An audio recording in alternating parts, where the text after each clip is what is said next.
सखी का हो? चलो चलो चलो बारात आ गई द्वारा पे।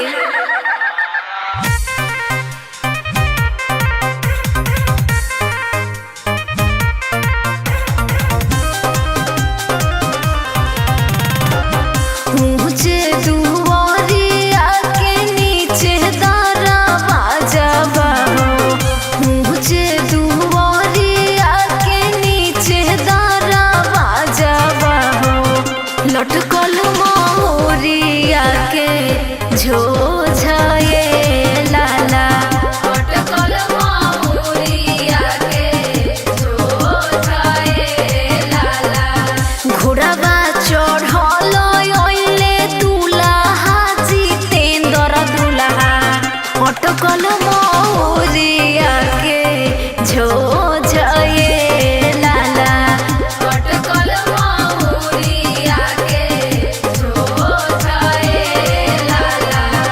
अरे बिजे हाइटन बलकर्निया में कार हो गए टाकर दिया नू रागर दिया के भौंस दी रे बाबू नायक काका हमके ताकतिया आई हो रहा बुढ़ाउटिया में कुछ मिली तो आके फेंक नू लेती रे। चाचा तू तो पार हो गइल बड़ा, तनी हनियो के जिया खाए दो। दौड़ दौड़ दौड़ धर पकड़ पकड़ पकड़ भागल। ऐसा लिए तनी भइयो पर ध्यान दो। तहर करिया भाई के ठिका ले ले बनी का, तनी दे दो ए साली सहारा करो, तनी दे दो ए साली सहारा करो, तनी दे दो। गर्मी में चॉकलेट लगेली, चॉकलेट लगेली, किशमिश लगेली, बड़ा मीठ लगेली, तनी दे दो ये साली सहारा करो, तनी दे दो। अरे ये विजय भाई तनी बोल ना बड़ी बोलती है, बोलते पतरकी के ओ कराई लगेली बार खुला बदके में टाइम लगेली, तनी दे दो ए साली सहारा करो, तनी दे दो। अरे बीटे हटाना ना बीटे हो गई बा पूरी बुनिया खाए के बा। चल जाओ। बुनिया बुनिया बुनिया चटनी सब्जी ए बाबू पूरी देबा हो, पूरी भाई दुल्हन के भाई हमें इनका टीन के इंगरा के भणुआ खिया पूरी बुनिया तनी हने आवा। ए बाबू तनी पनियो दे दे। अरे पेट तोहार भरल ह कि ना ए विजय भेड़ुआ, अच्छा उठे पतल लिए जालो, झूठे पतल लिए जालो। कुकुरा के भके हम लबिदा चलो मनी हो, काई कुही करत काहे जालो हो, काई कुही करत काहे जालो।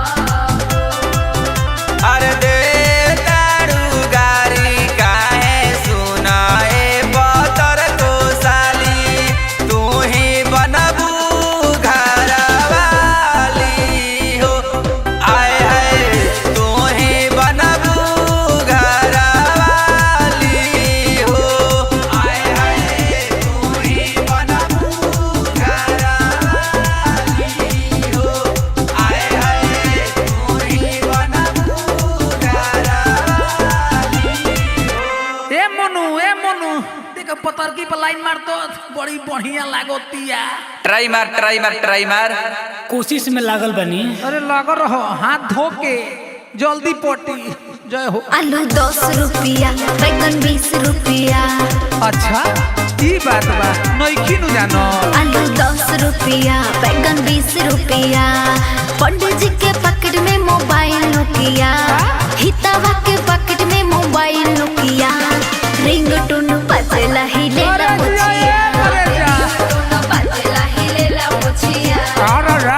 रे विजय भाई का बोला तन सारे तन कुछ बोलता बाबू। ल पंडित जी हम बढ़ले बनी ल इन्हीं के धोवतानी धोवा मिजाज में। अरे सुनाओ उठा के लिया पंडित जी, बैठा के लिया पंडित जी। अरे ये बाबू तनी बहुत बचा के उठा के लिया पंडित जी, बैठा के लिया पंडित जी, हितावा के दीदी के सूता